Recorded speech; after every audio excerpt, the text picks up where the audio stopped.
Ginda, kenapa tanah Jawa begitu sepi? Ya, karena rakyat hidup dalam ketakutan akibat kekejaman rajanya sendiri. Ayo Dora, kita sapa penduduk dan kita mencari tempat untuk menetap. Mari Baginda. Mana saya bisa membangun tempat untuk tinggal? Kisanak bisa membangun tempat tinggal dekat pinggiran hutan. Dan siapakah Kisanak?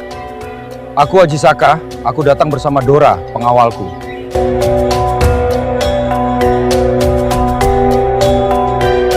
Baik, terima kasih Pak. Kami akan pergi ke sana untuk membangun tempat tinggal. Permisi.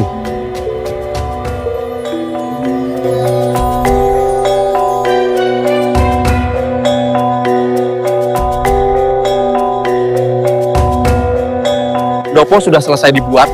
Apa rencana Baginda selanjutnya? Aku akan jadikan pendopo ini sebagai tempat menimba ilmu penduduk desa.